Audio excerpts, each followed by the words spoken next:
Se abre la sesión. Tiene la palabra el ilustrísimo señor decano de la Facultad de Ciencias de la Comunicación para dar lectura en representación de la misma a la propuesta de nombramiento.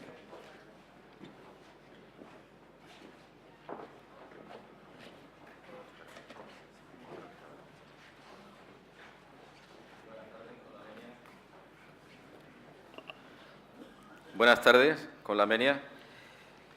En Málaga, siendo el día 12 de marzo de 2012 y reunidos en la sala de juntas de la Facultad de Ciencias de la Comunicación, los miembros de su Junta de Centro para la celebración de sesión ordinaria, se procede al debate del punto número 7 del orden del día. El decano informa de la recepción de la propuesta aprobada por el Consejo del Departamento de Periodismo de nombramiento como doctor honoris causa de la Universidad de Málaga de don Armand Matelar, propuesta que se traslada a esta Junta de Centro para su aprobación. En la presentación de la misma participa como invitado a la Junta de Centro el profesor Bernardo Díaz Nosti, director del Departamento de Periodismo, quien agradece la oportunidad para explicar las razones de la candidatura. El profesor Díaz Nosti defiende la idoneidad de este nombramiento no solo por el currículum del candidato, sino también por su vinculación con la Universidad de Málaga, en la que ha estado presente en los últimos años a través de programas de doctorado, cursos y publicaciones realizadas o dirigidas por equipos de investigación de la propia universidad. A continuación interviene la profesora Ana Jorge Alonso, directora del Departamento de Comunicación Audiovisual y Publicidad, quien manifiesta su acuerdo con la propuesta y propone además que la solicitud de distinción se realice también a doña Michelle Matelar, dada su atestiguada labor investigadora y producción científica paralela a la desarrollada por don Armand Matelar. El profesor Díaz Nosti aplaude la propuesta y muestra su acuerdo a realizar esta doble solicitud de nombramiento. A instancia del decano, la Junta de Centro aprueba por asentimiento someter a votación la petición de nombramiento conjunto como doctores honoris causa de la Universidad de Málaga de los candidatos señalados. El secretario de la Facultad recuerda a los asistentes que la votación deberá realizarse de manera secreta, según lo indicado en el Reglamento de Honores y Distinciones de la Universidad de Málaga. Finalizada la votación, queda aprobada por mayoría absoluta la propuesta de nombramiento conjunto como doctores honoris causa de don Armand Matelar y doña Michelle Matelar, propuesta que se acompaña de la siguiente declaración. La Junta de Centro de la Facultad de Ciencias de la Comunicación propone la investidura como doctor honoris causa de don Armand, perdonadme, pero de don Armand Matelar y doña Michelle Matelar por su aportación al pensamiento comunicativo, por sus más de 4 décadas de contribuciones empíricas y teóricas a la investigación en comunicación, por el compromiso de ambos en la reflexión crítica de los dispositivos tecnológicos y sus usos personales, así como por su implicación política y social, primero en el subcontinente latinoamericano y posteriormente en Europa. Ambos constituyen un enlace entre la tradición científica europea y la praxis comunicativa latinoamericana, reconfigurando un espacio común que trasciende y supera la segmentación canónica de escuelas teóricas. Igualmente, sus investigaciones sobre géneros y formatos populares, sobre prácticas hegemónicas y alternativas, al igual que el valor dado a los indicadores culturales de género y clase social, han facilitado las lecturas comparadas y el intercambio entre varias generaciones de investigadores. La fecundidad y el alcance de sus obras, desarrolladas de forma conjunta en la mayoría de los casos, permite por sí la reconstrucción del panorama de la investigación crítica en comunicación del último tercio del siglo XX y de las primeras décadas del siglo XXI. Este amplio contexto les ha permitido incorporar a sus reflexiones los cambios tecnológicos, las nuevas coordenadas mundiales, el panorama multicultural y los debates intelectuales más recientes. Por último, esta trayectoria conjunta no desmerece las contribuciones individuales de ambos, antes, al contrario, enfatizan una obra y un pensamiento colaborativo y dan muestra de su capacidad para impulsar y favorecer el encuentro individual y la creación de redes de trabajo entre grupos de investigación e instituciones diferentes. Por ello, que la distinción honorífica que se solicita sea compartida no solamente alude a un itinerario conjunto, sino que representa una serie de vinculaciones necesariamente articuladas en el momento actual de la ciencia de la comunicación. Finalmente, esta propuesta de nombramiento se traslada para su aprobación a la presidencia de la Mesa del Claustro de la Universidad de Málaga. En Málaga, a 12 de marzo de 2012, el decano. Muchas gracias. Muchas gracias, señor decano. Y a continuación tiene la palabra el ilustrísimo señor secretario general, que leerá el acuerdo del claustro de la Universidad de Málaga por el que se concede el nombramiento de doctor honoris causa por la Universidad de Málaga a don Armand Matelà y a doña Michelle Matelà. Con la venia. Certificación del acuerdo del claustro de la Universidad de Málaga por el que se nombran doctores honoris causa a don Armand Matelà y doña Michelle Matelà. De conformidad con lo dispuesto en el artículo 37.3, apartado C de los Estatutos de la Universidad de Málaga, aprobados por decreto 145/2003 del Consejo de Gobierno de la Junta de Andalucía de 3 de junio, publicado en el Boletín Oficial de la Junta de Andalucía del día 9 del mismo mes, certifico que el claustro de la Universidad de Málaga, reunido en sesión ordinaria celebrada el pasado día 21 de junio de 2013, a propuesta de la Junta de Centro de la Facultad de Ciencias de la Comunicación de esta universidad, tras la exposición de los méritos de los candidatos y después de efectuarse la correspondiente votación, aprobó el nombramiento de don Armand Matelà y doña Michelle Matelà como doctores honoris causa de la Universidad de Málaga. Todo ello en virtud de la competencia atribuida a este órgano de representación de la comunidad universitaria por el artículo 23 de los Estatutos de la citada universidad, de todo lo cual doy fe como secretario general de la Universidad de Málaga a 28 de abril de 2014. Muchas gracias. Alzaos y cubríos.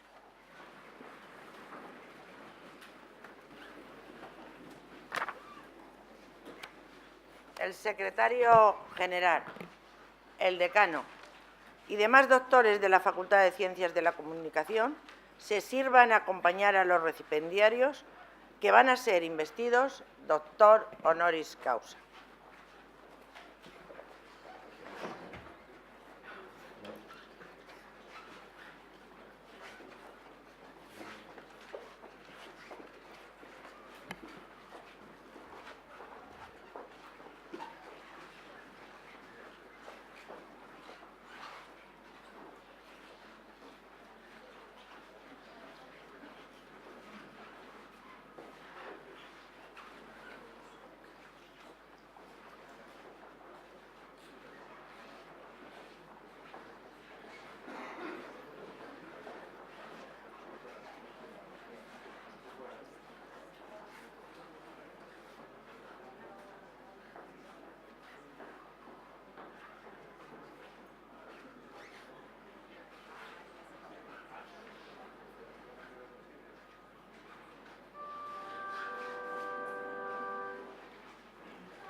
Descubríos y sentaos.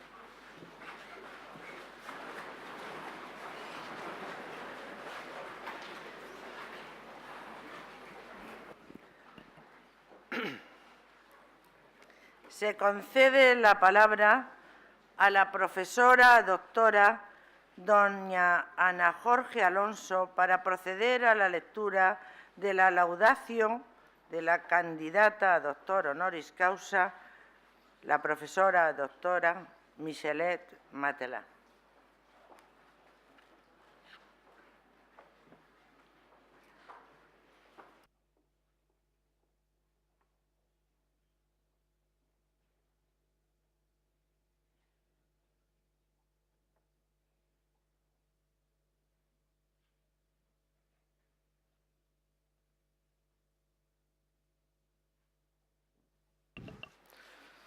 Con la venia. Rectora magnífica, autoridades, profesoras, profesores, amigos y amigas. De forma complementaria e intentando una aproximación desde lo conceptual del ritual que consagra este tipo de actos, queremos proclamar aquí, hoy, el significado profundo del mismo. Es a causa del honor, del probado honor académico, intelectual, ético y de coherencia entre vida y pensamiento de Michel y Armand Matelar, por lo que esta comunidad universitaria les otorga el máximo reconocimiento académico. Y ha sido la comunidad en pleno, puesto que la propuesta de nombramiento es en última instancia sancionada por el claustro de esta universidad, democráticamente elegido, quien se lo ha otorgado. Hacer el elogio de los Matelar, de Armand y Michel, sobre todo para quienes tanto les admiramos y respetamos, resulta sumamente fácil, además de constituir una agradable tarea. Eso es lo que intentaremos el profesor Díaz Nosti y yo en esta laudatio a 4 manos, que pretende glosar la vida, la obra y sobre todo las ideas y valores defendidos por Armand y Michel Matelar.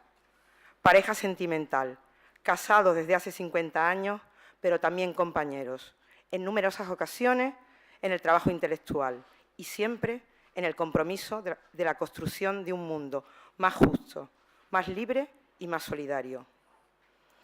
Este es el momento de hacer público, de comunicar a nuestra comunidad, pero más allá de estos límites, a la sociedad en su conjunto, el rigor, la claridad y la calidad del trabajo intelectual de los aquí elogiados.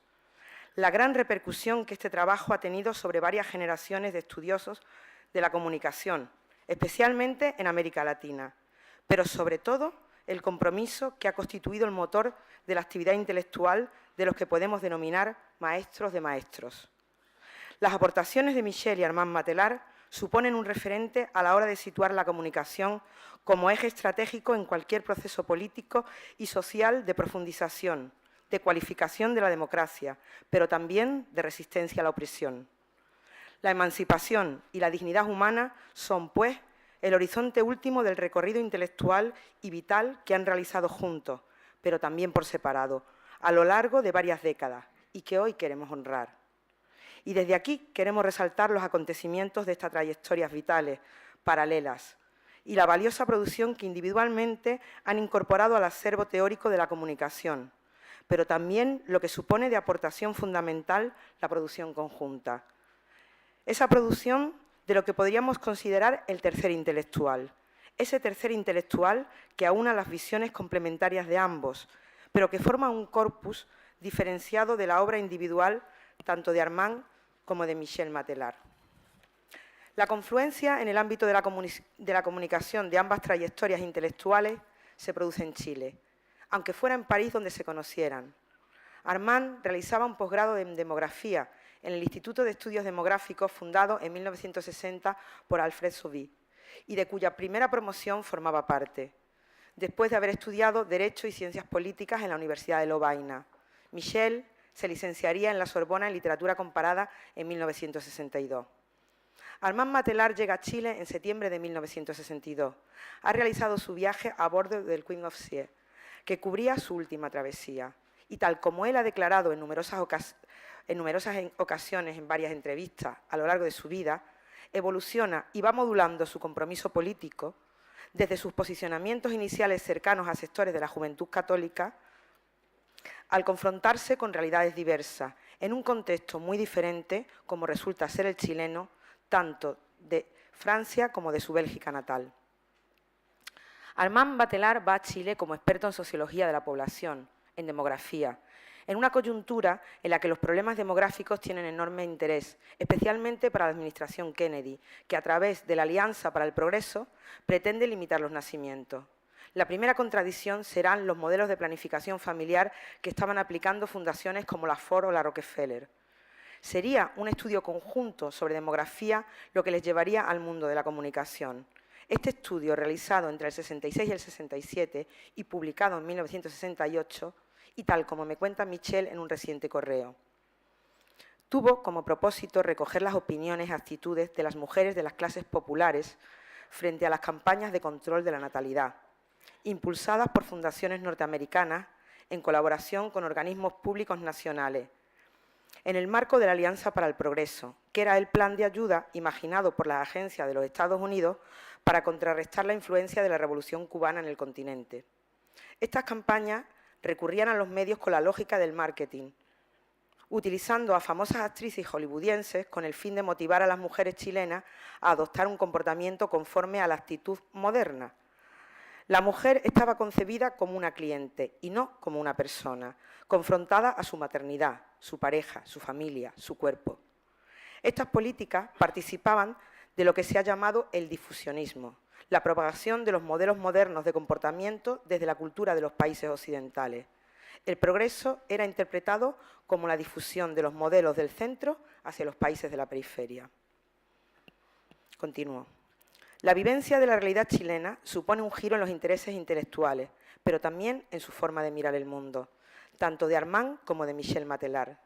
La década de los 60 es en Chile un periodo de intensas movilizaciones. Existe un deseo popular de cambiar el estado de las cosas. A la vez, se está produciendo la emergencia de actores nuevos en una sociedad aún marcada por las estructuras coloniales.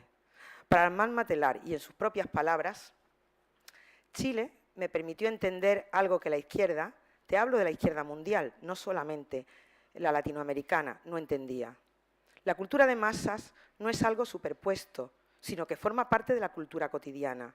Cuando hicimos el estudio sobre el Pato Donald, no fue para denunciar, sino para mostrar un tipo de cultura con el que no estábamos de acuerdo.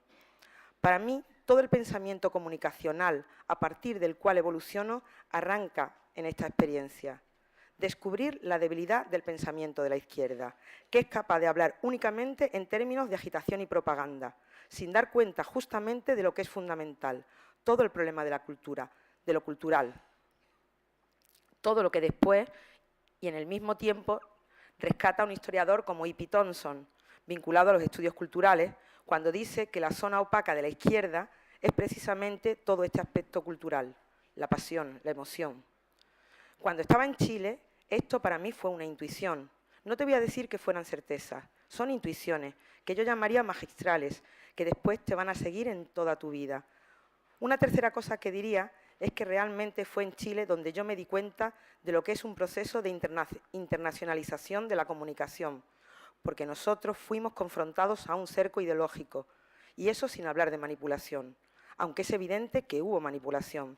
Me di cuenta de la violencia del contexto internacional en contra de un pequeño país que elige una vía democrática al socialismo. Continúo. En Chile, como en el resto del mundo, el movimiento estudiantil cobra protagonismo desplegando una estrategia de movilización intensa. Entre 1967 y 73 se produce el periodo álgido de estas movilizaciones, nucleadas en torno a la exigencia histórica de una reforma universitaria. Entonces, en 1967, siendo presidente de la República el democristiano Frei, abandona la órbita de la Juventud Católica. Las protestas fueron descalificadas por el diario conservador El Mercurio, que después apoyaría el golpe de Estado de Pinochet y que hasta el día de hoy sigue siendo uno de los poderes fácticos del país. Y esto motivaría el origen de su primer estudio en el campo de la comunicación, centrado en la estructura, estrategia constructiva y contenidos del Diario de Santiago. Armand Matelar se convierte en uno de los fundadores del Centro de Estudios de la Realidad Nacional, con Jacques Schonchol, después ministro de Agricultura con Salvador Allende. La Revolución Cubana, la muerte del Che Guevara y el proyecto de la Unidad Popular Chilena, en el que participó intentando trasladar de la teoría a la acción transformadora sus ideas sobre comunicación, dejarían huella en su trayectoria posterior. Los cuadernos de la Realidad Nacional serían el vehículo para reflejar sus reflexiones, marcadas por el estructuralismo, sobre comunicación y cultura de masas.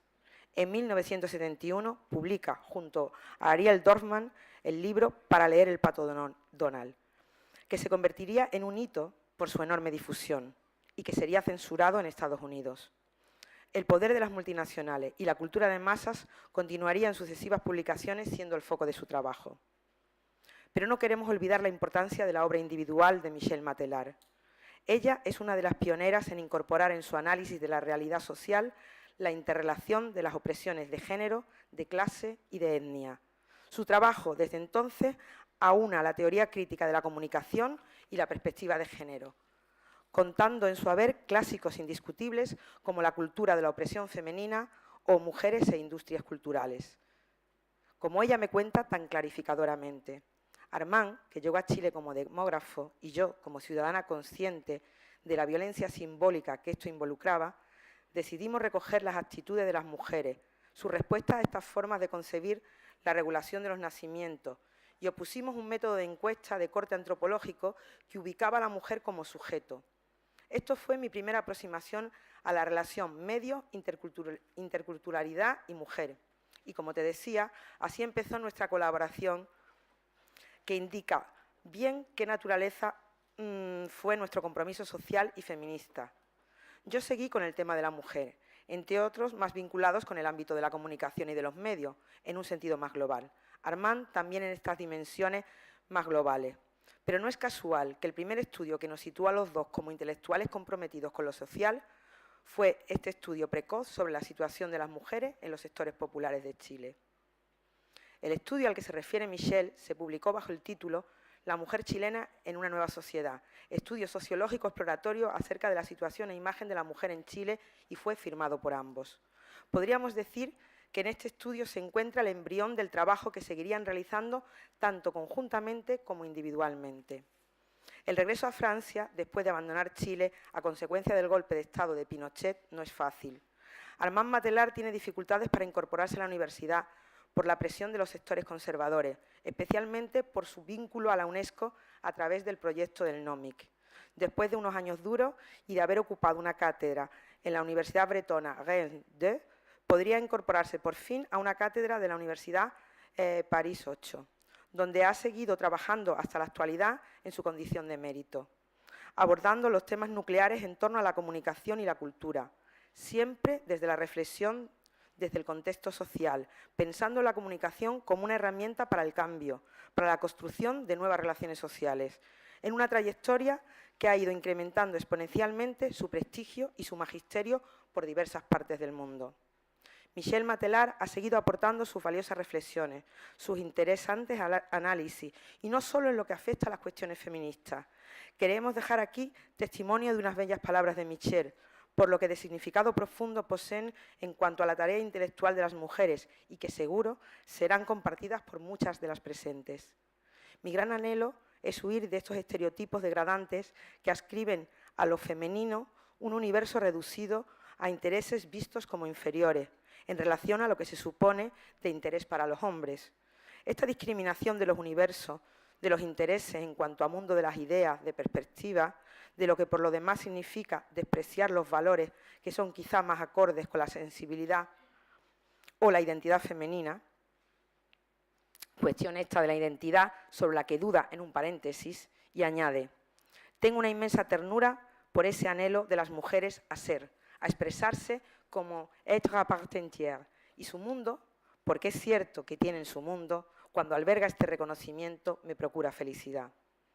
En un acto de estas características se espera que citemos la producción académica de los aquí honrados, pero es tan extensa la producción de Armand Matelar que se hace imposible resumirla en este espacio tan corto de tiempo. Citaremos, pues, solo algunas, las que a mi juicio, probablemente subjetivo, han tenido una mayor influencia en varias generaciones de estudiosos de la comunicación y la cultura. La cultura contra la democracia, lo audiovisual en la hora transnacional, escrito con Michel. También en colaboración con ella, Pensar sobre los medios, una revisión de la investigación teórica en torno a la comunicación. Una vez más, conjuntamente con Michel, Historia de las teorías de la comunicación, que aparece casi simultáneamente a la mundialización de la comunicación.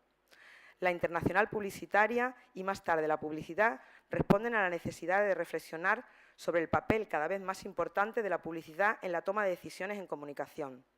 La trilogía con la que cierra el milenio tiene vocación enciclopédica: La comunicación mundo, Historia de las ideas y de las estrategias, del 93, La invención de la comunicación, del 94, Historia de la utopía planetaria, de la ciudad profética a la ciudad global, del 99.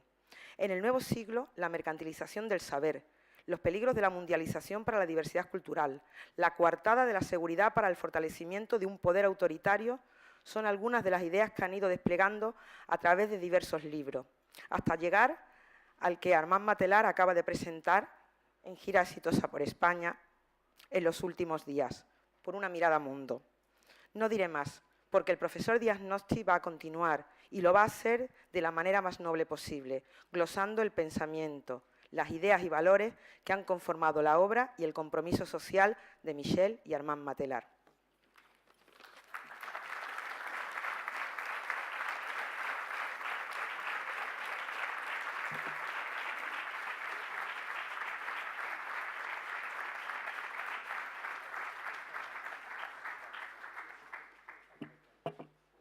Muchas gracias. Y a continuación tiene la palabra el profesor doctor don Bernardo Díaz Nosti para proceder a la lectura de la laudatio del candidato a doctor honoris causa, don Armand Matelar. Rectora magnífica, autoridades, compañeros y compañeros, amigas y amigos. Me corresponde el honor de dar continuidad a las palabras de la profesora Ana Jorge Alonso en este acto solemne de investidura de los profesores Matelar. Hay que evitar las hagiografías, me decían recientemente Armand y Michel en un correo. Y con esta indicación me sentí liberado de esa modalidad de construcción retórica que igual describe la vida de los santos, que lleva el culto a la personalidad al nivel de la propaganda. Aunque he de decir que Armand y Michel están mucho más cerca de los santos, porque son dos santos laicos,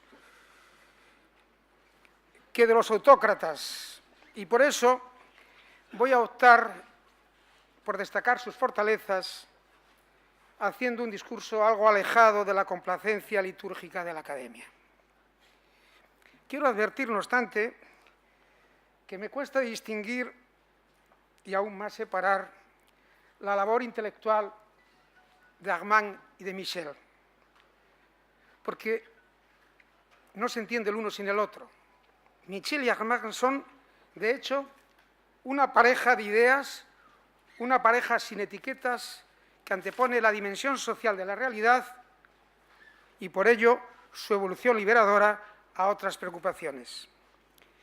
Y se ejercitan en la disciplina de la crítica como instancia cívica y académica que rige el sentido ético de la acción. Ahora, al justificar el reconocimiento de los méritos de los Matelar, nos unimos a otros solemnes homenajes que hicieron causa de honor en universidades de México, Argentina, Chile, etcétera, etcétera. En Monterrey tuve el privilegio de glosar la figura de Armand con ocasión del honoris causa de la Universidad Autónoma de Nuevo León y allí descubrirme, permitidme la confidencia, nuestra común escasa afición a las togas y a los birretes, desde la comprobación empírica de que el hábito no hace al monje. Tengo, querida rectora, queridos amigos, una idea de los Matelar construida en parte desde la intuición, que es el catalizador que repentiza el conocimiento previo. Con la intuición he cubierto vacíos que, a mi entender, dejaban las lecturas superficiales de sus trayectorias vitales e intelectuales, donde las etiquetas parecen buscar más el beneficio de quien las pone de que quien las recibe. De este modo, se les ha tratado de acercar a minifundios de saber o a orientaciones raquíticas que no siempre describen la profundidad del pensamiento de los Matelar. Además del sentido ético, en sus preocupaciones prevalece el norte invariable de la cultura democrática, como ideología del espacio público, donde se hace resistencia a los asaltos corsarios y se pone foco a las degradaciones corruptas. De ahí que insista en la vertiente ética de sus discursos, en la dimensión antiautoritaria, en la dirección emancipadora, en el afán regeneracionista, en el primado envolvente de la libertad. Como integrantes de esta institución, compartimos, de esta institución académica de la universidad, compartimos con los Matelar, con Michel y con Armand, la lealtad a lo público y la obligada disciplina de la libertad de pensamiento. Y entendemos la universidad como foro de debate, como lugar de experimentación social y lugar donde reside el espíritu latente de transformación. Es preciso mantener y acentuar la lógica que hace de la universidad pública fuente necesaria de la alfabetización en los valores cívicos y de progreso. Siempre 2 pasos por delante de la retórica vacía, de la ortopedia que imposta el discurso cojo, porque no se debe olvidar que una de las razones de nuestra actual crisis radica precisamente en que ciertas mentiras o medias verdades del pasado hoy ya no engañan a nadie o engañan a menos y a pocos. Hay algo más en la pérdida de pulso de la universidad pública que ya escuché hace tiempo en los Matelar, y es el cambio que relega las ciencias del pensamiento a una especie de marginalidad estéril de la especulación intelectual. Es decir, un cambio que adapta los objetivos de la instrucción a los requerimientos exclusivos de la industria y del mercado. Se margina así, en buena medida, la creatividad social y el crecimiento intelectual, que son instancias de los procesos cognitivos que informan derechos y libertades e impulsan la transformación del espacio público. No busquemos en otro lugar, porque es en la esterilización de la capacidad especulativa y crítica del pensamiento donde se hallan las raíces profundas de la actual crisis, de la crisis de nuestros días, donde nacen las degradaciones de nuestras instituciones, también las debilidades de nuestras universidades. Porque, como han señalado nuestros homenajeados, al tiempo que esto ocurre, se magnifican valores que, sin soportarse en la ética, pueden conducir a la corrupción moral, que es la madre de todas las corrupciones. Para salir de la crisis, nos alertan los Matelar, es más necesario que nunca el restablecimiento del equilibrio entre el conocimiento científico-técnico y el saber de las humanidades y de las ciencias políticas, jurídicas y sociales que se ejercitan en el progreso de la cultura democrática, de la justicia, del cosmopolitismo, de la ilustración, y alimentan cuestiones fundamentales como la consecución de la felicidad y de la paz. Hemos conocido estas y otras virtudes en el discurso ético de Armand y Michel Matelar. Hemos hallado en ello el necesario ensamblaje de las lógicas académica y cívica. Desde esa dimensión regeneracionista de lo público, y ahí también radica la innovación y el emprendimiento de la universidad, se debe contribuir a crear las bases científicas de un nuevo paradigma y a enfrentar conocimiento a la irracionalidad del miedo inducido que destruye el edificio social. No es posible aceptar, y en ello tomamos en esencia el pensamiento de los Matelar, los modelos que esterilizan el debate crítico en la universidad, porque el debate crítico está en la base de la acción propositiva, en la lógica de la construcción de la historia. Por supuesto que son fundamentales soluciones técnicas como las que mueven a los autómatas, como las que renuevan las fuentes de energía, las que aumentan las expectativas de vida, impulsan el desarrollo de nuevos materiales, indagan en regiones oscuras de la mente o consiguen crear ADN sintético en una célula compleja.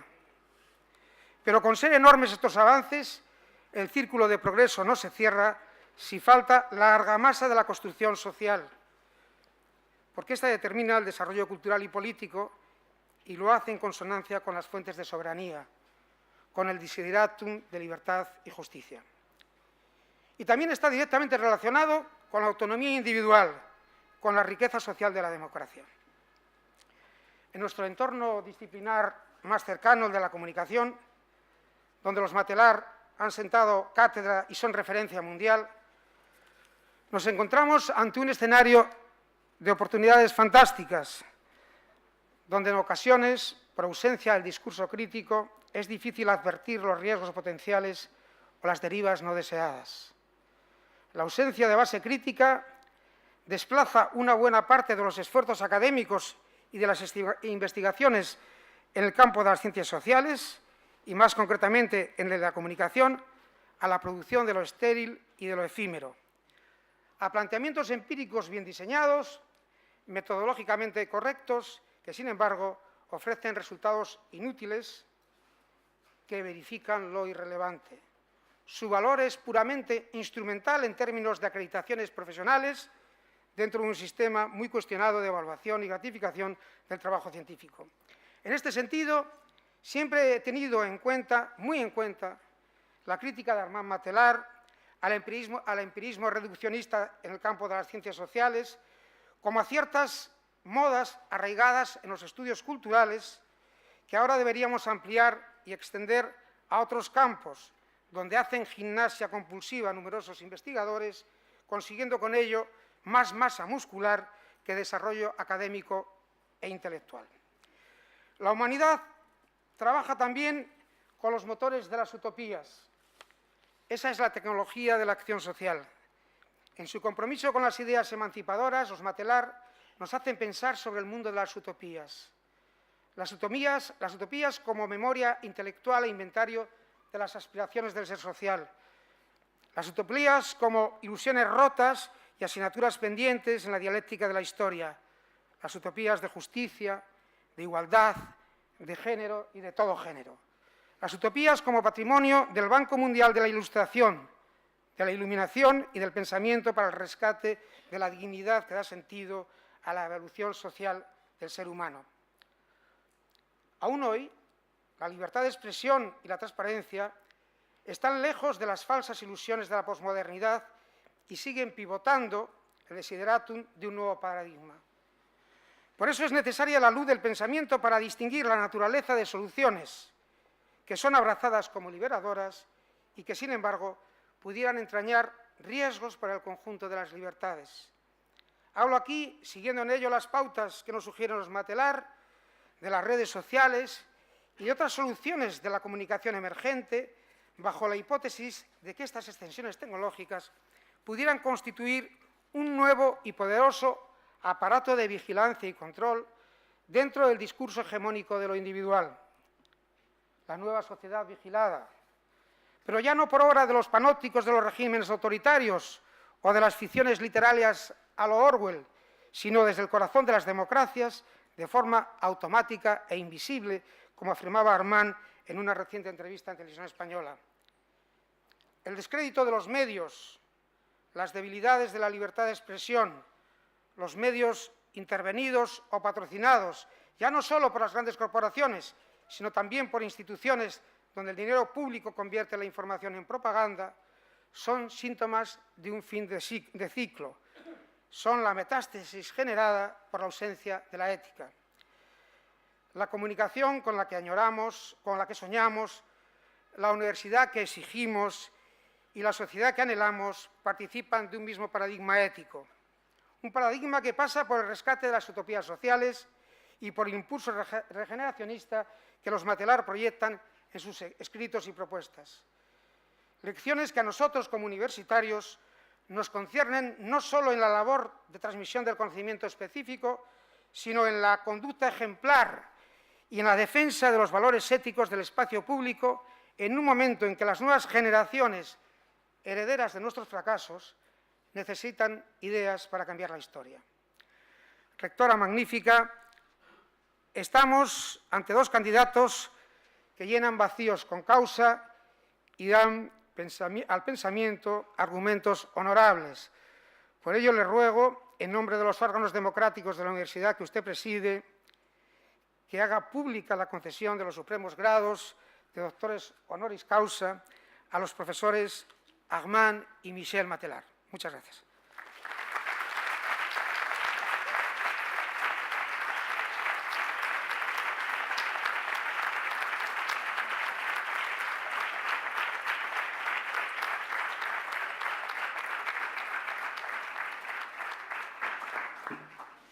Muchas gracias y alzaos y cubríos.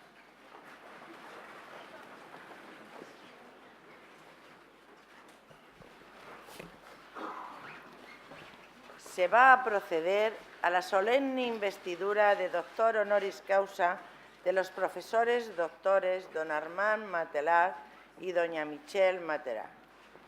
Por el claustro de la Universidad de Málaga, a propuesta de la Facultad de Ciencias de la Comunicación y en testimonio del reconocimiento de vuestros relevantes méritos, habéis sido nombrados doctor honoris causa de la misma.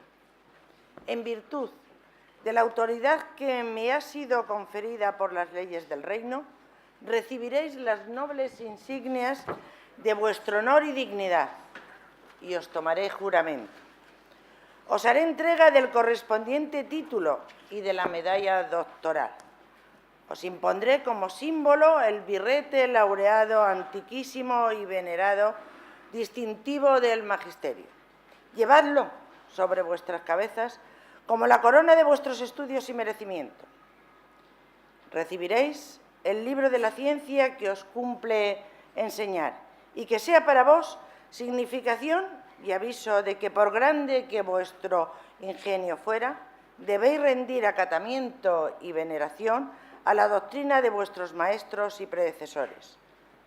Recibiréis el anillo que en la antigüedad entregaba en esta venerada ceremonia como emblema del privilegio de firmar y sellar los dictámenes, consultas y censuras de vuestra ciencia y profesión, así como los guantes blancos, símbolo de la pureza que deben de conservar vuestras manos, uno y otro signos también de la distinción de vuestra categoría.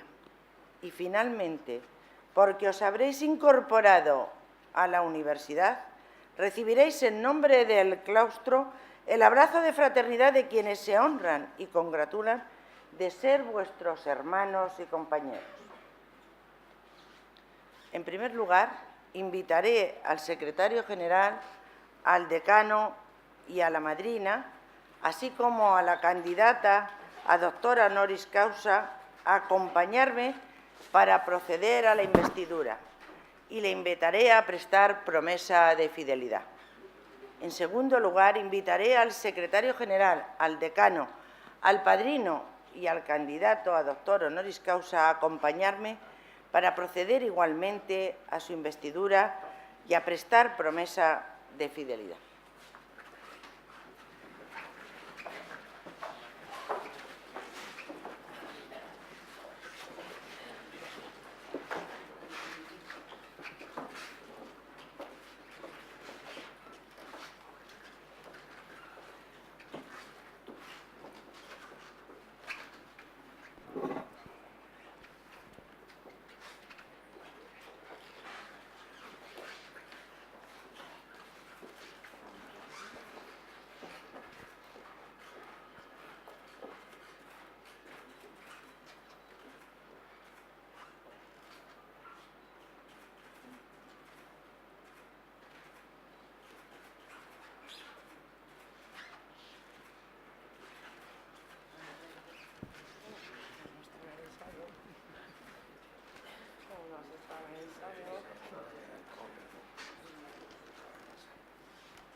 Policeorme maxima diligentia, fide atque honestate munere functurum, quo discipulorum proventum, universitatis honorem possim auxere.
Poliseor me maxima diligentia fide atque honestate munere functurum, quo discipulorum proventum universitatis honorem possim ogere.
Sentaos y descubríos.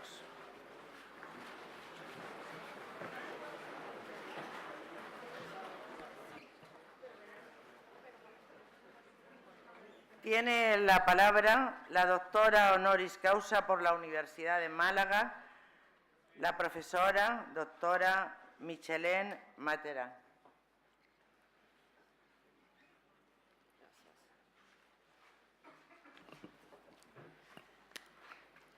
Rectora magnífica, autoridades, profesoras y profesores, amigos, amigas. Hoy día la universidad nos hace el supremo honor de conferirnos el título de doctores honoris causa.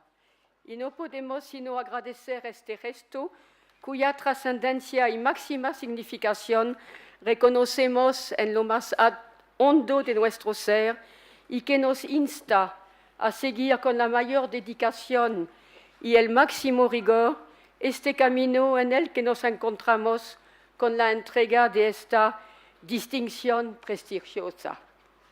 Nos complace fuertemente el hecho de que sea la Universidad de Málaga que nos hace entrega de este honor.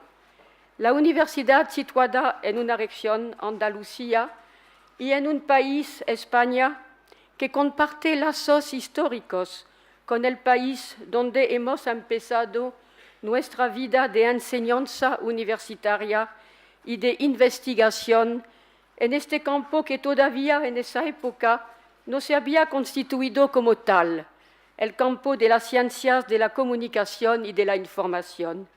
Chile, lo hemos reconocido varias veces, nos ha marcado profundamente. Chile, donde hemos vivido unos 10 años, entre 1963 y 1973. Y reconozco que es a la historia social y política de este país, y particularmente a nuestra participación activa en un periodo clave de su historia, a nuestro compromiso al lado de los sectores que impulsaron un cambio democrático, que debemos muchos de los avances en el plano de la teoría y de la práctica que tuvieron una resonancia en nuestros estudios y en nuestra vida. Armand se encargará de agradecer personalmente la entrega de este título y ahora proseguiré este agradecimiento en forma personal, proponiendo una breve evocación de algunos conceptos que marcaron y siguen marcando lo que fue y sigue siendo una de mis áreas de estudio, a saber, el tema de los medios en relación con las mujeres. Numerosas investigadoras han señalado la poca legitimidad que la institución universitaria concede generalmente a los estudios sobre mujeres y medios. Recientemente, el prólogo de una antología publicada en Sevilla lo subrayaba. Al mismo tiempo, que sus autoras se mostraban muy firmes en reconocer y valorar la vocación política de sus investigaciones, que parte de la relación permanente entre teoría y práctica y de su orientación a la crítica y la transformación social. Aprovecho esta oportunidad para saludar su valor, su tenacidad, su inteligencia. El pensamiento de las mujeres ha históricamente contribuido a la renovación del pensamiento en general y de las ciencias humanas y sociales en particular. Me ha siempre molestado que se visualice a las mujeres como ocupando un lugar aparte, al lado, donde efectivamente se las hace coexistir con categorías más o menos marginales. Al contrario, pienso que el movimiento de las mujeres está dentro, se mueve en el interior de los grupos de la sociedad. No está en las periferias de la conciencia del discurso progresista. Y es esta interioridad en relación con lo social que le permite introducir en el universo político algo otro. Haciendo un balance del Centro for Contemporary Cultural Studies de la Universidad de Birmingham, que fue pionero en la corriente de los Cultural Studies, que jugó un papel decisivo para la disciplina de la comunicación, sobre todo en sus años de oro, entre 1972 y 1979, Stuart Hall, recientemente fallecido, que en ese momento era su director, destacaba los aportes de dos momentos, dos movimientos de ideas, dos corrientes, el estructuralismo y el feminismo. Destacaba este punto esencial. Al lado de las contradicciones de clase que el análisis crítico desvelaba en el dominio de la producción, las feministas aportaban la necesidad de estudiar las contradicciones que operaban en el dominio mucho más difuso y subterráneo de la reproducción, del espacio familiar, de la vida doméstica y cotidiana. Hay una suerte de viaje, la aventura del pensamiento y de la escritura, donde uno se encuentra con conceptos. Uno de estos conceptos que encontré tempranamente en este viaje que me hizo adentrarme en el análisis de las políticas de representación de la imagen de la mujer en los medios, fue sin lugar a dudas el concepto del trabajo invisible. Desde los años 70, la postura feminista denunció esta desvalorización que afecta el trabajo doméstico de la mujer y que se expresa de manera nítida en el hecho que se haya llegado a aceptar como obvio que este trabajo no sea remunerado. En el curso de los dos últimos siglos, la ideología naturalista logró ocultar el carácter político de la dominación de género, que se expresa en la discriminación de los roles y en la separación entre lo privado y lo público, con los estatutos sociales y simbólicos que les son respectivamente atribuidos. Esta ideología hace que el trabajo doméstico de las mujeres no esté encarado como un trabajo, sino como un deber inscrito en la función natural de la mujer, como un deber que corresponde a su naturaleza de mujer.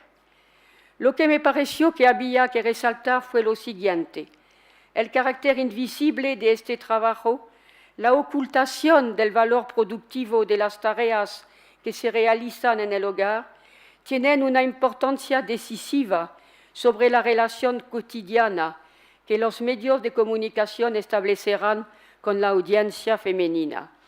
Las programaciones de la radio y de la televisión, por ejemplo, fueron desde el principio muy reveladoras a este respecto y en cierta medida lo siguen siendo. Puntúan la jornada con unos momentos que contribuyen a compensar simbólicamente y recompensar este encierro en el hogar y que se ciñen a los valores y los sentimientos considerados tradicionalmente como pertenecientes a la naturaleza femenina. En esta integración, el serial melodramático desempeñó tradicionalmente un papel excepcional. Son programas que no se benefician de una gran legitimidad cultural y que en la jerarquía de los bienes culturales ocupan un eslabón inferior, aunque en el ranking de las industrias culturales se les reconoce una gran eficacia. Es notorio, o por lo menos era notorio, que cuanto más afirmaba una cadena su vocación cultural y o su dimensión de servicio público, menos seriales melodramáticos programaba, que proliferaban al contrario en las cadenas comerciales. Así se veía desmentido en los hechos el proyecto que presidió a la creación del aparato más mediático, el de supuestamente contribuir a la democracia, extendiendo a todos los sectores el beneficio de la educación y de la cultura. Si lo hizo, fue a través de un sesgo discriminatorio que no hacía sino responder a otra discriminación, la discriminación de género.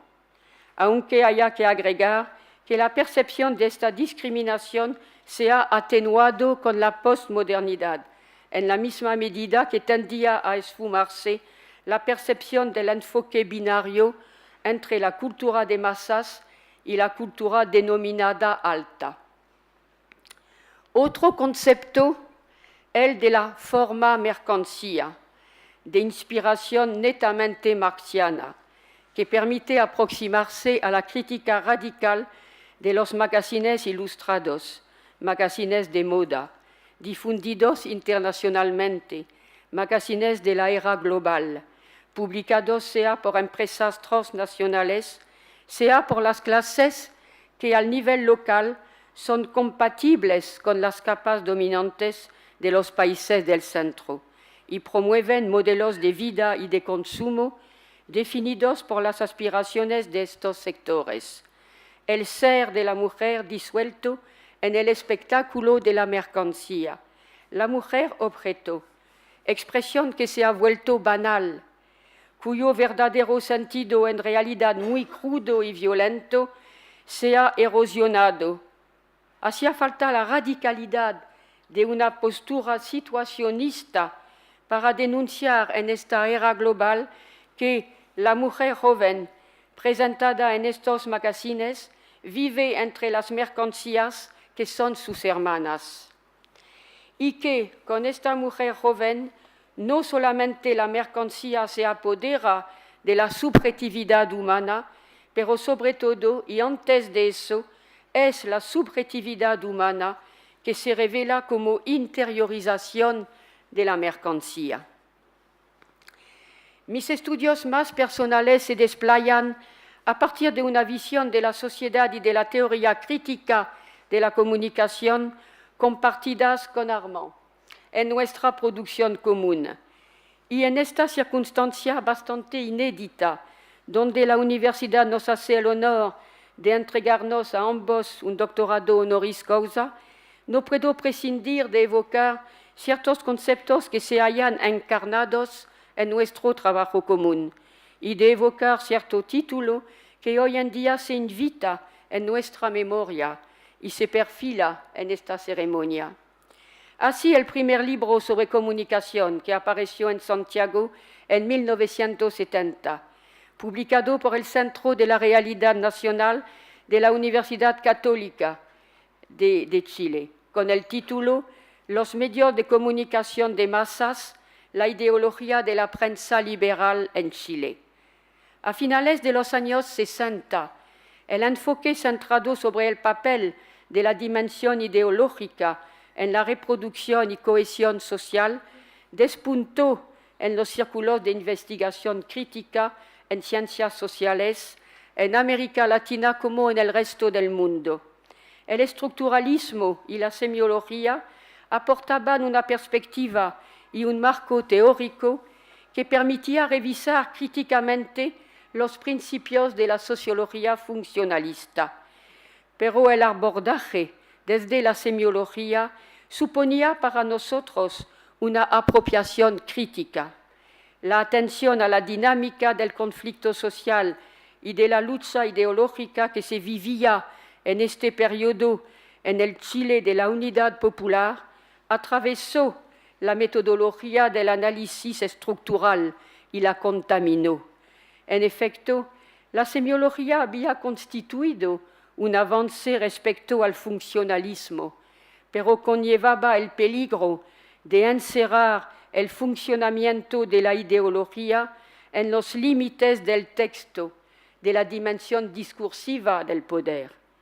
Lo que el proceso político enseñaba es que una ideología no es una ideología más que en la medida que produce efectos políticos.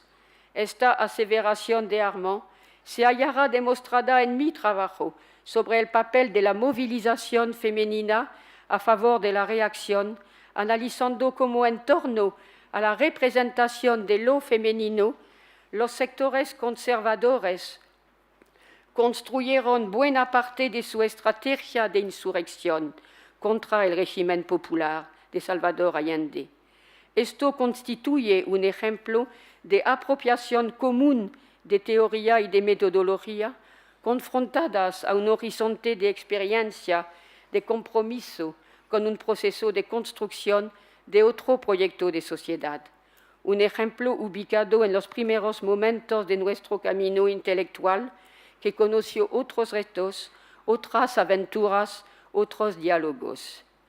Al concluir estas palabras, quisiera rendir homenaje a todas y a todos los que nos acompañaron en este camino, algunos de los cuales, mujeres y hombres jóvenes, ardientes, talentosos, vieron su vida sacrificada en las horas negras que vivió Chile el 11 de septiembre de 1973.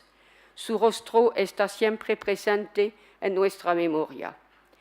Me toca también ahora rendir homenaje a mi compañero, con el que comparto hoy este honor, y agradecer calurosamente a Ana Jorge Alonso y a Bernardo Díaz Nosti, nuestros padrino y madrina, que supieron leernos y amarnos.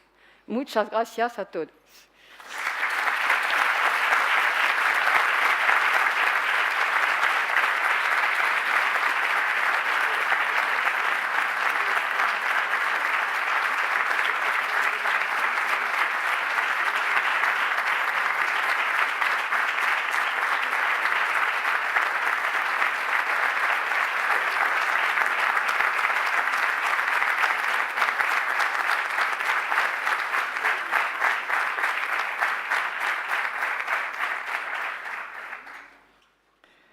Muchas gracias, doctora Matela. Y a continuación tiene la palabra nuestro nuevo doctor honoris causa, el profesor doctor don Armand Matela.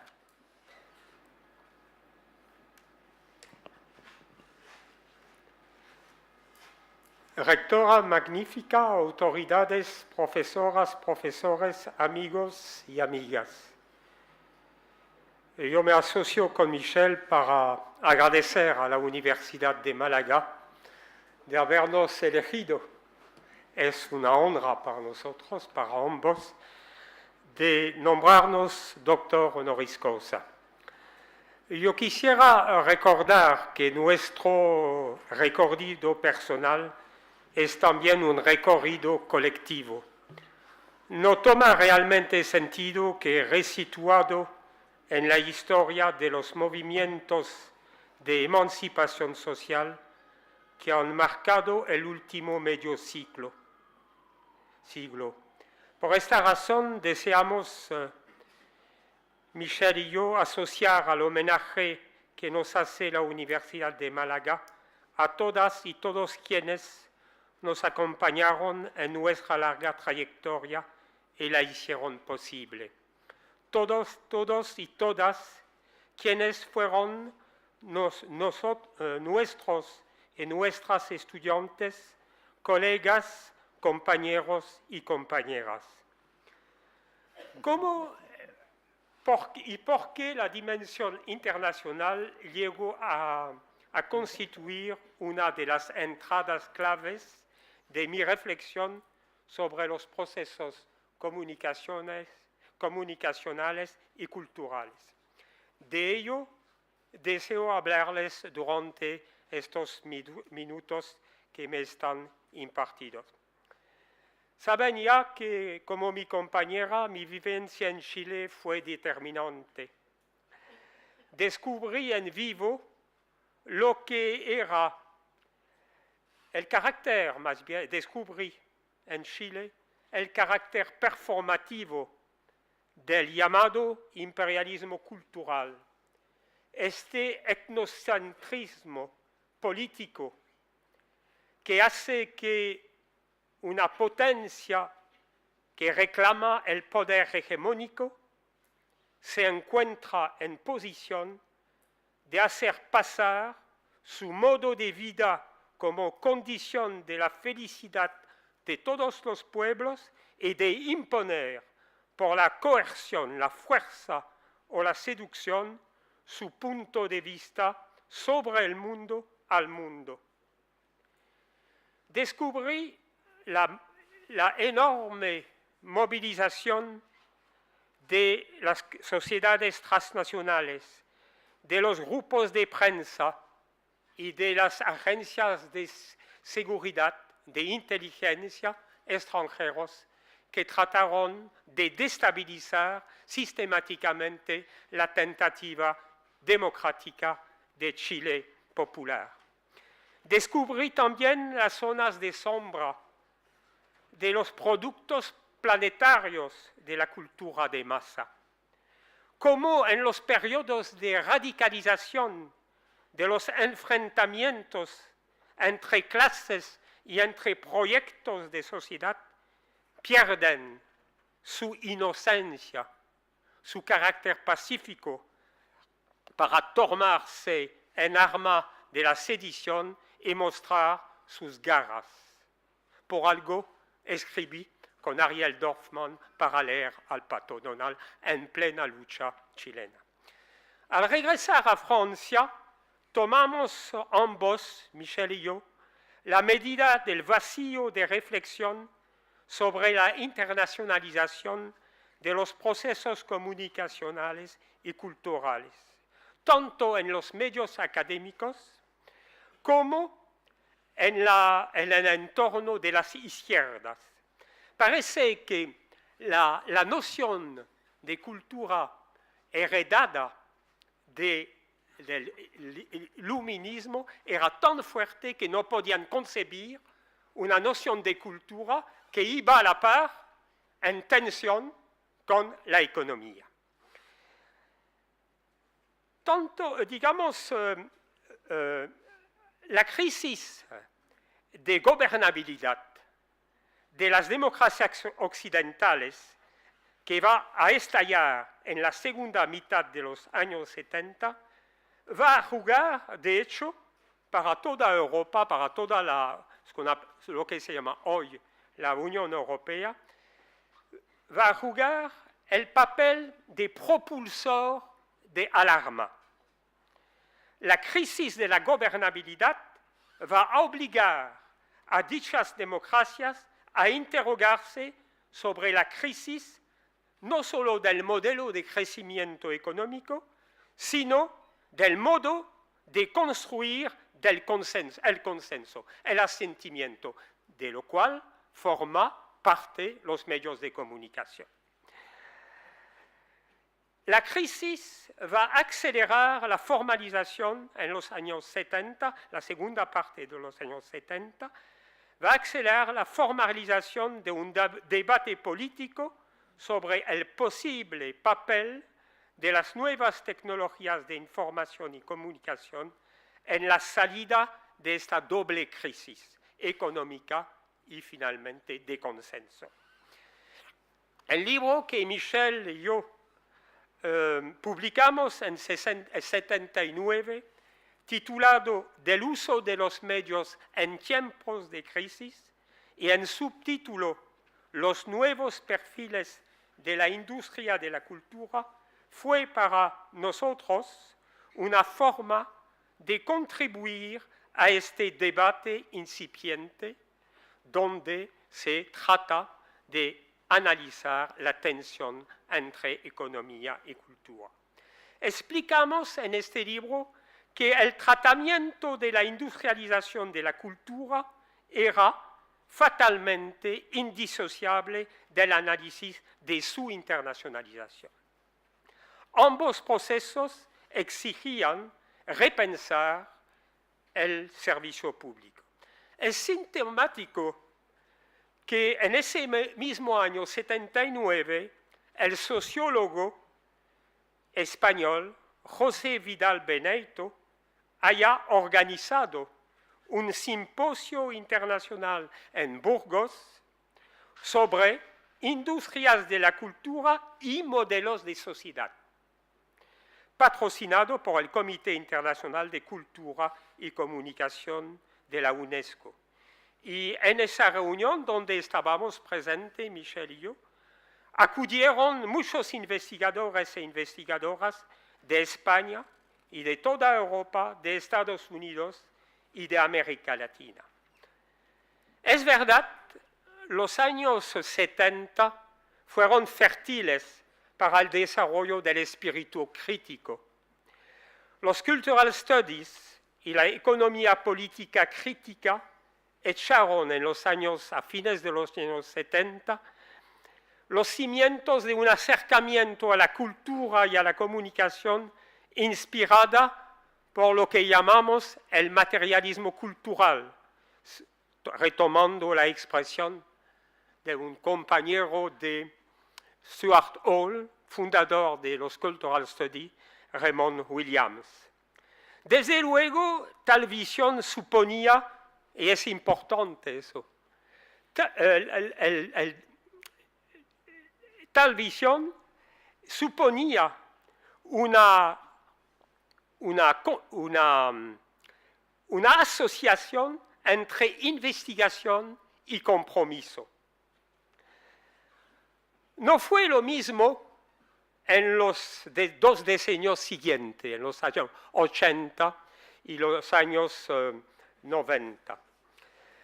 A partir de los años 84 y 85, que son las fechas clímax de la cascada de desregulaciones en la esfera financiera y telecomunicacional, la penetración fulgurante de la configuración ideológica del ultraliberalismo en las mentalidades colectivas cambió drásticamente las condiciones de producción y de circulación del pensamiento crítico. La cuestión de fondo que tocaba el simposio de Burgos, la cuestión de fondo, ¿qué modelos de sociedad?, se esfumó. El proyecto de capitalismo mundialmente integrado, lo que es la globalización, se publicitó como el horizonte insuperable, el único posible, racional y universal.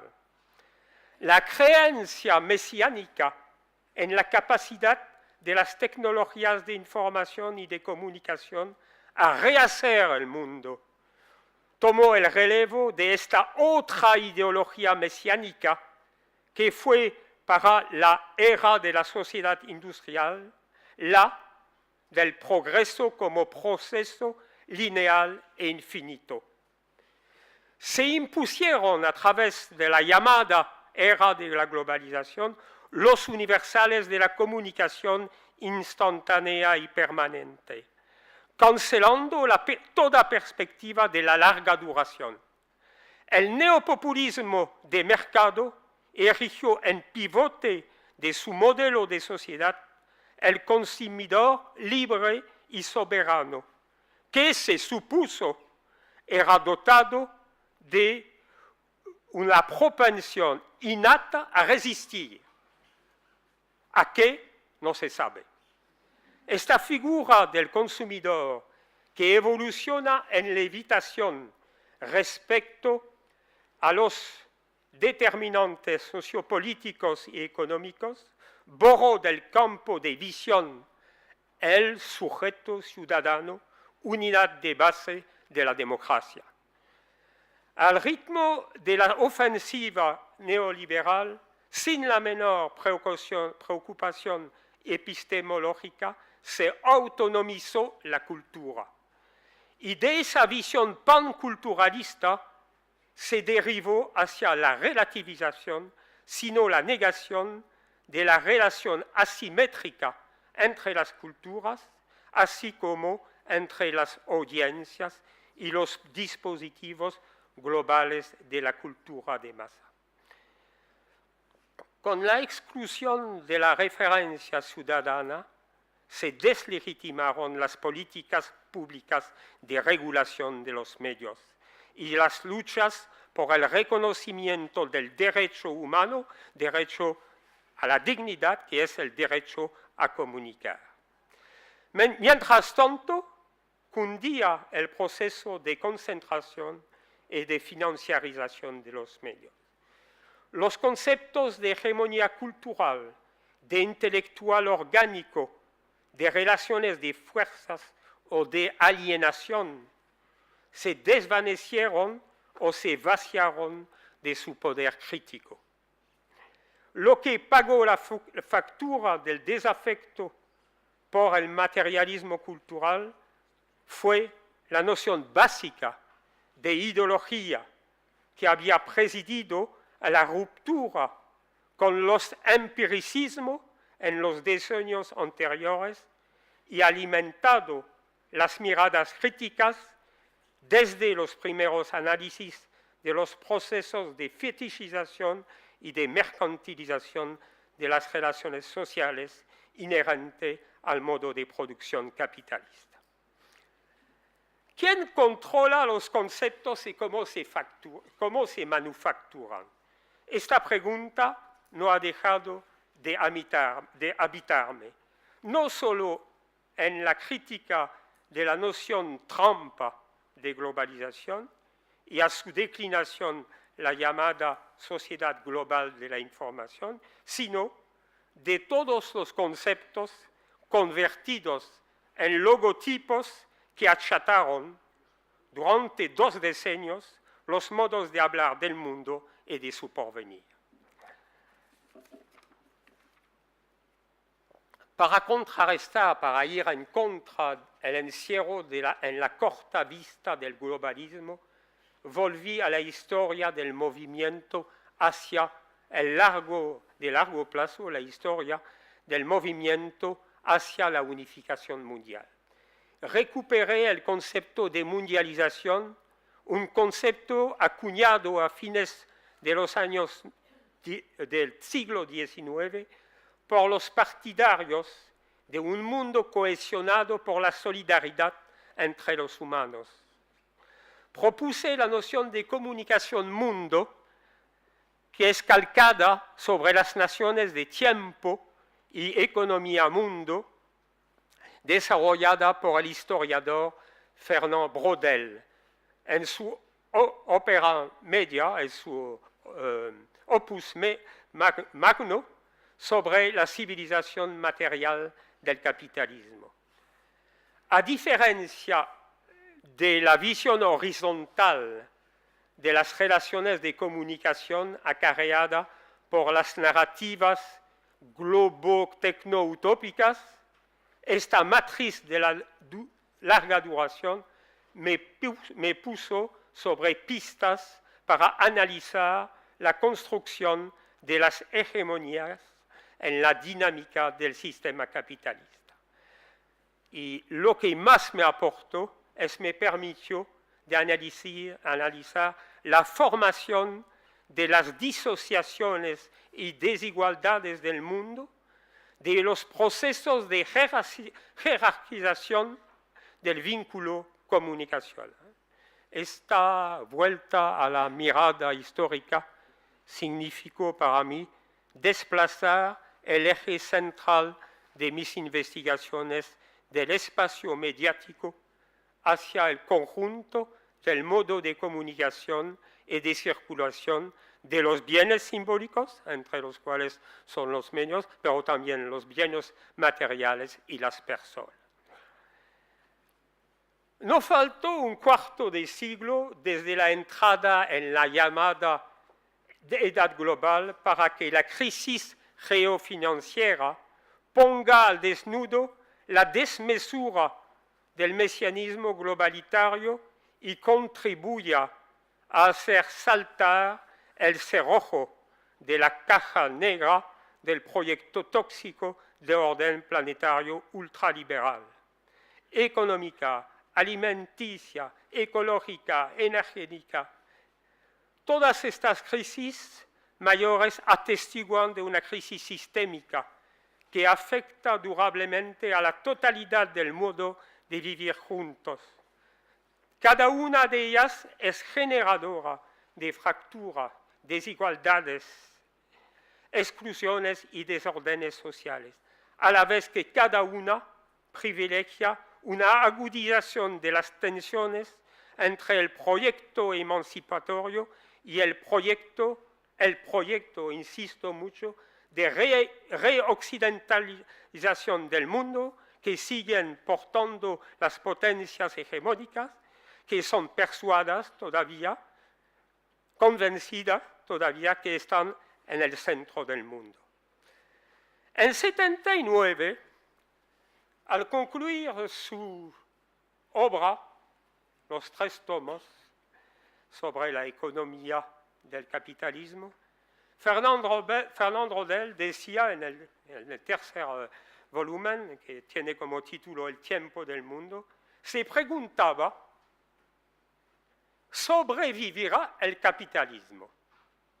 Lo planteaba en 79, y se arriesgaba a contestar: nadie negará sin duda que la crisis actual amenaza al capitalismo.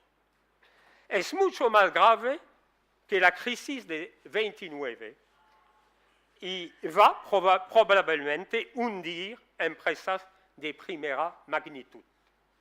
No obstante, el capitalismo, en cuanto sistema, yo repito, no obstante, el capitalismo, en cuanto sistema, tiene todas las posibilidades de sobrevivir. Económicamente, y subrayaba económicamente, hablando, no digo ideológicamente, subrayado, incluso puede salir reforzado. 30 más tarde, después de la pregunta de Braudel, los historiadores del tiempo mundo, los discípulos, los que siguieron trabajando en la línea de Braudel, responden a esta pregunta más categóricamente. Vaticinan que el capitalismo no logra más a hacer sistema y a reanudar durablemente con el equilibrio. Lo que lleva a pensar, según ellos, la transición hacia otro sistema, ni más ni menos en términos de una bifurcación. No se refieren a la crisis de 29, se refieren a la crisis que volcó de la Edad Media a otra edad. O bien, dicen, o bien se va hacia un sistema cada vez más autoritario, un modo de gestión de la sociedad, eso agrego, por el miedo, obsesionado por la vigilancia, el despliegue de los dispositivos tecnológicos de trazabilidad y de geolocalización de los individuos y colectivos, o de las intercepciones de los flujos, o bien el agotamiento del sistema de relaciones sociales suscita un salto cualitativo en la participación de la ciudadanía, en la edificación de un nuevo modelo solidario, justo e equitativo, que rehúse la dictadura de las lógicas del productivismo, consumerismo, en provecho de una economía estable basada en la redistribución de las riquezas. Lo cierto, y le voy a sorprender, porque estamos todavía en la crisis y tenemos frente a una crisis que nos alcanza a todos según grados distintos en la Unión Europea y en otras partes. Lo cierto es que las tensiones y la lucha duradera entre ambos escenarios societales están liberando posibilidades de acción que anhelan pesar sobre el porvenir. El horizonte declarado insuperable recortaba objetos y dominios de reflexión y deslegitimaba otros.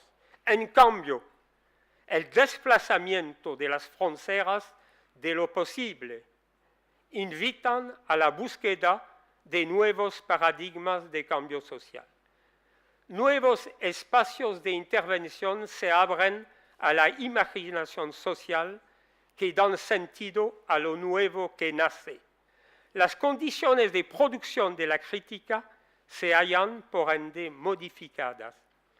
Entre los múltiples dominios de acción y de reflexión, se destaca el de la responsabilidad social de los intelectuales y otros portadores de saberes.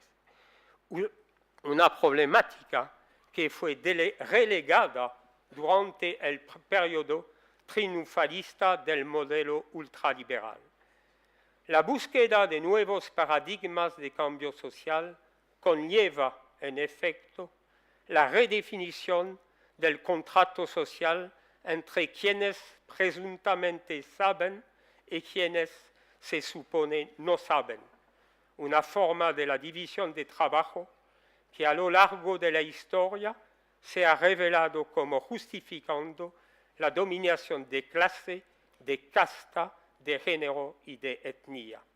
Hoy, dicha redefinición se convierte en una de las condiciones para que emerja una pluralidad de sociedades del saber que rompan con los esquemas jerárquicos de los sistemas expertos y de decisión en que están enfrascados los proyectos tecnocráticos de la llamada sociedad global de la información.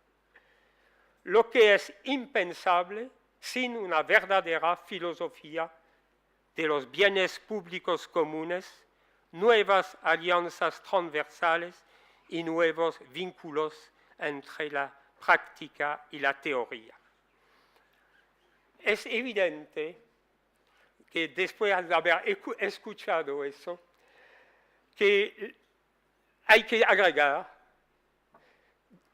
la liberación del espectro de los posibles está reactivando la memoria de las utopías sociales.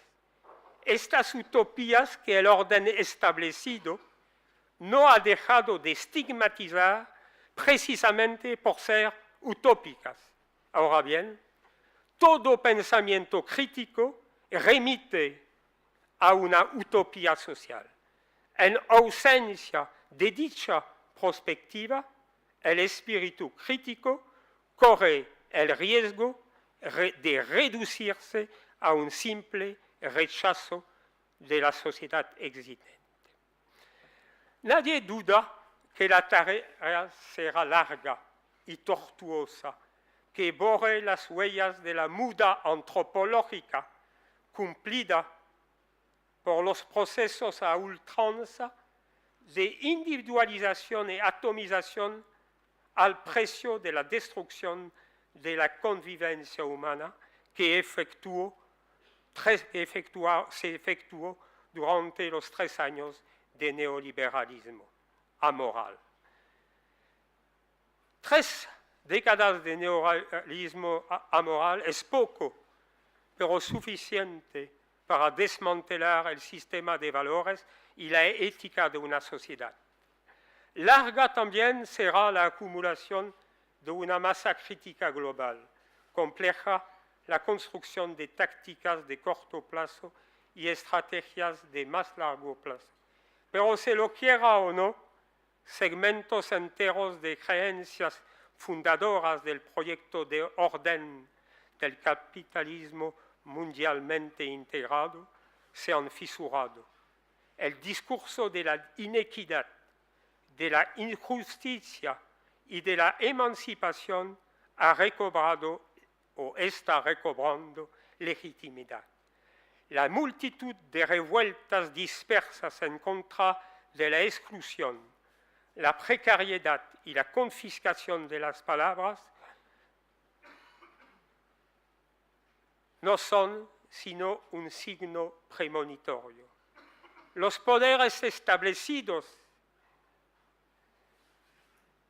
a prueba de las nuevas formas y nuevos protagonistas de la protesta, así lo entienden, que ya buscan criminalizar la libertad de asociación y de protesta, sobrearman las fuerzas del orden y llaman a su militarización.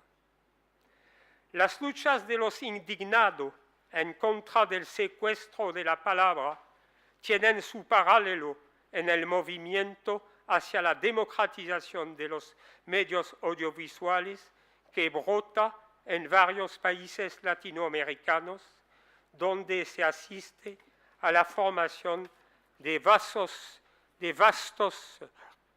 frentes unidos de organizaciones ciudadanas, las más diversas, exigiendo políticas públicas de regulación de los medios. Ojalá con esta ocasión se pueda poner en práctica el deseo que en 1979 con mi compañera formulábamos en la tercera y última parte de nuestro libro del uso de los medios en tiempos de crisis, cuando le pusimos el título Lecciones del mundo periférico al uso de los países europeos. Era una ocasión de recordar la asimetría de los intercambios de saberes entre el norte y el sur. Hoy yo pienso que también hay que usar el conjunto de conocimientos y saberes sobre los medios de los compañeros y compañeras latinoamericanas. Muchas gracias.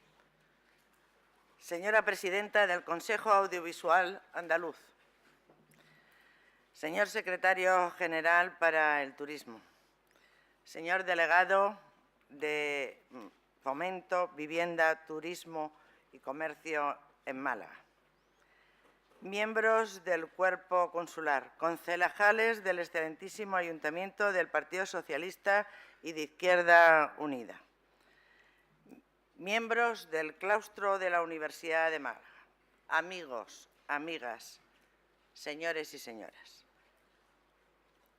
Escuchar y aprender de Michel y Armand entra dentro de lo que se llama gozo intelectual. Recibirlos en el claustro hace que esta tarde entre a formar parte de la historia de la Universidad de Málaga. Hoy es un día importante para los departamentos de Periodismo y Comunicación Audiovisual y Publicidad. A ellos debemos de agradecer que impulsaran esta iniciativa. También lo es para nuestra querida Facultad de Ciencias de la Comunicación, la facultad en la que se cultiva una flor tan básica en cualquier democracia como es la libertad para expresar y transmitir las ideas.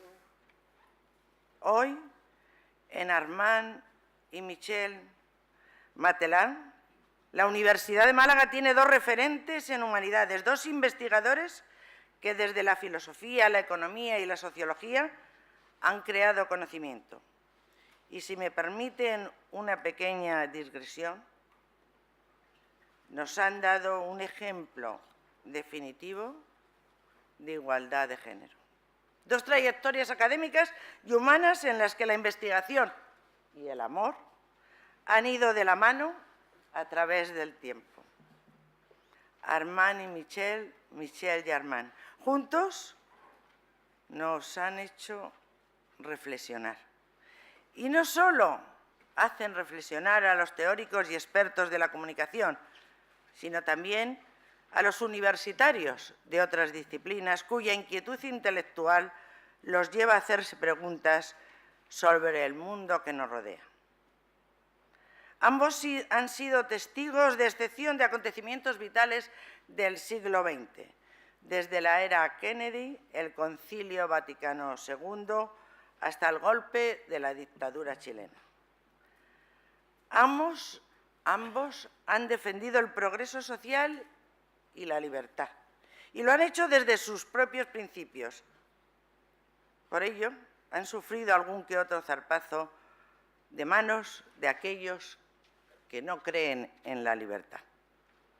Pero sus aportaciones han sido decisivas para orientar el desarrollo de una historia de las teorías de la información y de la comunicación, para el estudio de las industrias culturales y, por supuesto, de la comunicación en general. Me permitiré una pequeña parcialidad. Quiero destacar el excelente trabajo de Michel al analizar la relación entre la mujer y la comunicación. O dicho de otra manera, cómo actúan los medios y la cultura de masas, cómo moldean una imagen de la mujer que sirve de basamento a una economía que se apoya en su trabajo invisible, cómo la cultura femenina que reflejan los medios ha intentado que las mujeres se limite a reproducir las ideologías dominantes. Es de enorme interés su estudio del cambio de paradigma en las mujeres y la comunicación, ese cambio que ocurre entre principios de los años 70 y mediados de los 80, cuando se reconoce que las mujeres podemos descifrar signos, tener una actitud también de resistencia, cuando ya no se puede concebir el progreso de la comunicación como vertical y unívoco, porque ahora el receptor, la mujer, es capaz de reinterpretar el pasado para construir identidades en el presente.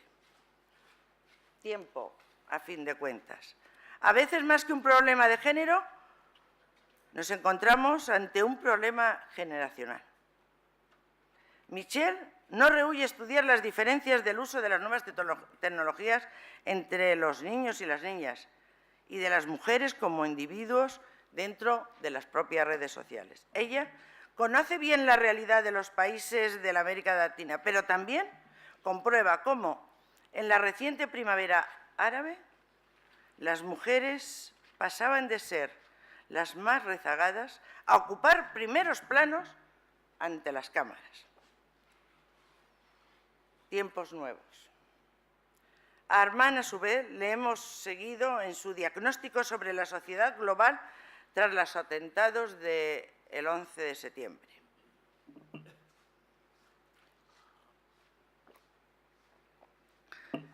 Nos han faltado historiadores que señalen esta fecha como el comienzo del nuevo siglo o de una nueva época. Señalaré un dato concreto. Antes incluso de que se produjesen los hechos del 11 de septiembre, uno de los pasajeros del avión de la American Airlines pudo despedirse de sus familiares usando el teléfono móvil. Y en la calle, los transeúntes firmaron en primicia el impacto del primer avión contra una de las torres. Hoy, la mayor parte de los ciudadanos tienen acceso a una tecnología que les convierte en emisores de información, justo lo que el profesor Metelán analiza en El periodismo y la ciudadanía. Pero su análisis lleva también una advertencia. La tecnología es una alternativa, una herramienta. La solución del problema está en la conciencia política. Tras el 11 de septiembre, el peligro puede estar en lo que Armand llama la sociedad de la sospecha. Una sociedad en la que se intenta a toda costa que los medios reproduzcan estructuras de poder. En ese escenario, a la vieja censura sucedería una autocensura más peligrosa y sutil, una autocensura que impide al comunicador desarrollar su propia capacidad de crítica, algo que no es solo un problema de los periodistas, es un problema de la sociedad entera, de una sociedad que ya hemos dicho y hemos entendido que era global. En esa realidad política global, nuestro nuevo doctor honoris causa señala riesgos, importantes riesgos. El primero, que las multinacionales de los medios de comunicación elijan, seleccionen e incluso interpreten los acontecimientos, ya sean sociales, políticos, económicos o culturales. El segundo, que las únicas directrices a seguir sean los intereses de las propias empresas. Métela. Pone el dedo en la llaga. En la comunicación se ha dado, sin duda, un gran salto tecnológico en cuanto a rapidez y abaratamientos de costes. Pero, a su vez, podemos sufrir un salto hacia atrás en cuanto a los contenidos. Que estos caigan en el espectáculo, en la banalidad, en la distracción. Que los telediarios sean meras crónicas de sucesos con el foco puesto en la seguridad y en la inmigración. Que los debates de ideas, a su vez, se reproduzcan a simples altercados dialécticos en los que el grito no deje oír la reflexión. Para muchos, ese sería el precio de regularizar los medios, el que lo primordial fuera maximizar beneficios, congregar el mayor porcentaje de audiencia y poco más. De regularización y globalización. Se razona cada vez más en términos de eventos globales. Lo importante es congregar a la mayoría de la audiencia. Con la noción de servicio público en crisis, la idea de información puede correr una suerte muy semejante y convertirse en simple mercancía que se consume, sin que importe el origen ni la repercusión de cada noticia. Uno de los desafíos al que se enfrenta hoy la democracia pasa por la revisión de los medios de comunicación, que no acaben limitando la libertad informativa hasta convertir el periodismo ciudadano en simplemente un refugio. Sin duda, Internet, las redes sociales son muy interesantes, pero interesantes como elementos de sociabilidad, no como solución plena a los problemas actuales. Hoy, la mayor parte de la humanidad tiene acceso a la tecnología, pero el precio que paga es extremadamente alto. Esa misma tecnología sirve también para tenernos cada vez más vigilados en todos los sectores de la vida, desde el ADN a los datos fiscales, médicos, personales, bancarios. Y el profesor Metelán apunta con cierta ironía que en otro tiempo estar fichado era un signo negativo. Hoy, en cambio, no estarlo es sospechoso, porque simplemente no existes. El desarrollo de esa tecnología de vigilancia no solo lleva a la seguridad, lleva también a controlar a las muchedumbres contestatarias o, cuando menos, disidentes de cualquier sistema. Porque la actual crisis es algo más que financiera, eso nos lo ha dicho. Es una crisis de valores que intenta imponer lo financiero como el único eje. Todo lo que no sea competitivo nos sobra, todo lo que no sea rentable en términos económicos sobra, todo lo que no sea espectáculo global no vende y, por lo tanto, sobra. No veo, precisamente en el análisis de Michel y de Armand, ningún camino hacia la distopía, hacia el catastrofismo. Por el contrario, señalan la distopía precisamente para despejar el camino hacia la utopía. La utopía tan inalcanzable como el horizonte, pero al menos visible a los ojos. Michel y Armand analizan el mundo para ayudarnos a reflexionar y la reflexión para hacerlo más lógico y más humano. No hace mucho oíamos a Armand pensar en voz alta sobre el papel de la universidad. Abogaba por potenciar el sistema público, por encontrar nuevas vías, por usar la imaginación para que ningún estudiante, ningún posible alumno se quedara fuera del sistema simplemente por razones económicas. No es esto una utopía. Y en caso de serlo, sería nuestra propia utopía, la que hemos de hacer posible en un mundo en riesgo de deshumanizarse. Un mundo que a su manera anticipó Orwell en su obra de 1984, la obra de referencia en la que un personaje llamado Winston Smith decía rebelarse contra el gran hermano. Tal vez, si ese Winston pudiera salir desde su mundo de ficción, si pudiera visitarnos esta tarde, abrazaría a Michel y Armand y les diría, como nosotros, que es un verdadero gozo y un orgullo intelectual poder leer sus libros, poder seguirse sus diagnósticos, y les pediría, como nosotros, que sigan persiguiendo esa utopía particular.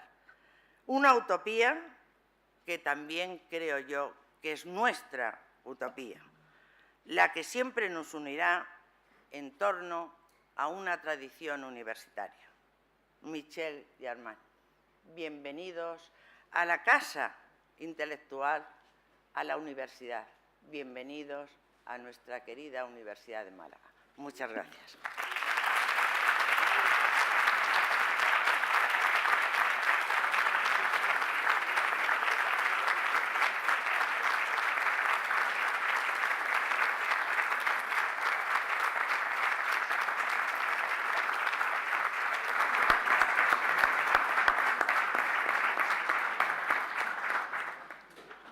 Levantaos y cubríos.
Se levanta la sesión. Que sus señorías descansen.